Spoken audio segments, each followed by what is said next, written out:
First of all तो मेरे पास ये बुक है युवल नोआ हरारी की 21 lessons for the 21st century. अब इसको आपने किस तरह से डिसाइड किया कि मुझे ये बुक पढ़नी है? आप सबसे पहले किसी भी बुक को रीड करते हुए उसका कंटेंट देख लें। मैं यहाँ पर आपके लिए जो कंटेंट ले रही हूँ वो यहाँ से ले रही हूँ एजुकेशन से। Change is the only constant. अब आपके जो थीम्स हैं, जैसे एसएस के थीम्स हैं, उनमें से one of the theme is education. तो यहाँ पर हमने यहाँ से ये आइडिया ग्रैब करना है कि जो हमारा ये थीम है उससे रिलेटेड इन्फॉर्मेशन जो है वो हमें क्या मिल सकती है। तो इसका ये चैप्टर 19 है जो कि एजुकेशन है, and change is the only constant. अब आपने इसको जस्ट थोरो रीडिंग उस तरह से नहीं करनी, आपने इसको जस्ट स्किम करना है। और जिस तरह से आपको आर्ग्यूमेंट करने के लिए जो इन्फॉर्मेशन चाहिए होती है, यानी जब आपने ऐसे अटैम्प्ट करना है तो आप उसमें किस तरह से आर्ग्यूमेंट पुट कर सकते हैं, तो ये देखें।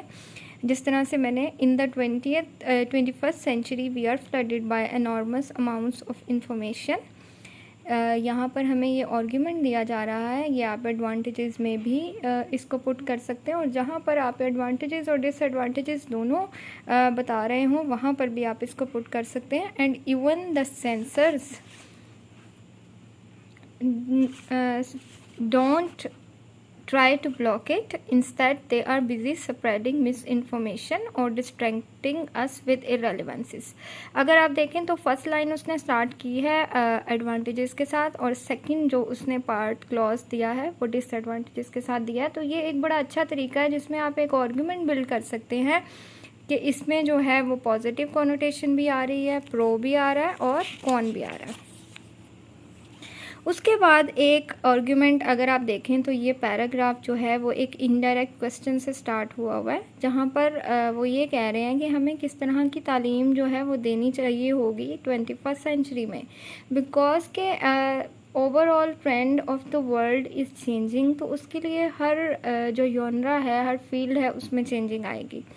सो what should we be teaching, हमें क्या पढ़ाना चाहिए या हमें क्या पढ़ाना होगा 21st सेंचुरी में। ये वो क्वेश्चन होते हैं इनडायरेक्ट जिनका राइटर हमसे जवाब मांग नहीं रहा होता, बस जस्ट हमारी अटेंशन ग्रैब कर रहा होता है। तो आप ये देखें कि आप किसी पैराग्राफ को ये शुरू करने का बहुत ही अट्रैक्टिव जो है वो मेथड है। अगर आप इसके आगे देखें तो एक बहुत ही अच्छा आर्ग्यूमेंट, फैक्ट, जो भी आप इसको समझें, एक चेंज जो है और एक बहुत ही स्ट्रॉन्ग स्टेटमेंट आपको मिलेगी कि पेडागोजिकल पर्पसेस यानी टीचिंग पर्पसेस के जो एक्सपर्ट्स हैं वो they say school should switch to teaching the 4 C's, कि उन्हें स्कूल्स को ट्रेडिशनल मेथड छोड़ के कहाँ जाना होगा, 4 C's पे। अब 4 C's में आता है क्रिटिकल थिंकिंग है, कम्युनिकेशन है, कोलैबोरेशन है एंड क्रिएटिविटी है। अगर इसको सिंप्लीफाई करें, ब्रॉडली करें, तो ये क्या है कि टेक्निकल स्किल्स और जनरल पर्पस लाइफ स्किल्स। यही डिबेट जो है वो बहुत ज़्यादा हीटेड है कि पाकिस्तान में हम बच्चों को इंग्लिश एज अ सब्जेक्ट तो पढ़ा देते हैं लेकिन रियल लाइफ में यूज़ करना नहीं सिखाते। तो जब वो कोई भी स्किल रियल लाइफ में यूज़ नहीं करते तो उसका उस तरह से फ़ायदा नहीं होता। क्यों? क्योंकि बच्चे जब फील्ड में जाते हैं, फॉरेन कंट्रीज़ में जाते हैं, तो they are failed in English. और उसके बाद जो है एक और आर्ग्यूमेंट जो दिया गया है वो ये है कि मोस्ट इम्पोर्टेंट ऑफ ऑल, कि प्राइम इम्पोर्टेंस जो है वो किसकी है, the availability to deal with change, to learn new things and to preserve your mental balance in unfamiliar situations. क्यों कहा गया है unfamiliar situations? Because 21st century जो है इज़ फुल ऑफ चेंजेस है। आप देखते हैं इसका तो अगर हम देखें 2020 से ही 19 से ही जो चेंजेस थी वो बहुत ज़्यादा आने लग गई। तो अगर आप अपने आप को इसके लिए प्रिपेयर नहीं करेंगे, अपने स्टूडेंट्स को, अपने टीचर्स जो है वो अपना माइंड नहीं बनाएंगे, तो how are they going to survive in such a changed environment.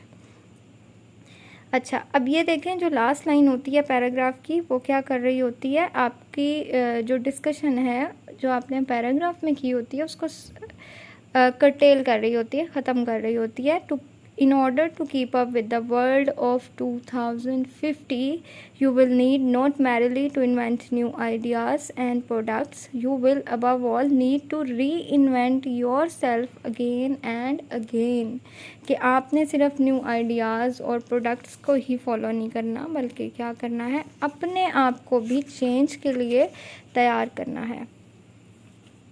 उसके बाद अगर आप देखें तो ये for change is almost always stressful. अब यहाँ पर ये एक काउंटर आर्ग्यूमेंट भी बनता है कि चेंज के लिए अपने आप को प्रिपेयर भी करना है, लेकिन चेंज स्ट्रेसफुल भी होता है।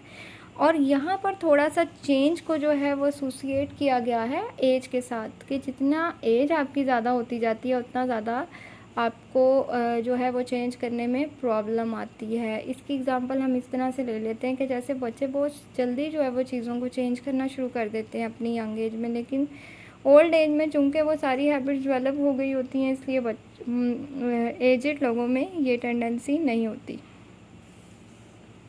देन यहाँ पर एक डबल कंपैरेटिव्स का स्ट्रक्चर है। The harder you have worked on building something the more difficult it is to let go of it and make room for something new. ये डबल कंपैरेटिव्स का जो कॉन्सेप्ट है ये बहुत ही इम्प्रेसिव स्ट्रक्चर्स है। अगर हम इसको अपनी राइटिंग में यूज़ करते हैं तो आप रीडिंग में एक तो अपना कॉन्टेंट इकट्ठा कर रहे होते हैं, गैदर कर रहे होते हैं। सेकंड थिंग जो है वो आप जो आपकी लैंग्वेज के फीचर्स हैं, स्ट्रक्चर्स हैं, उनको जो है वो ग्रैब कर रहे होते हैं।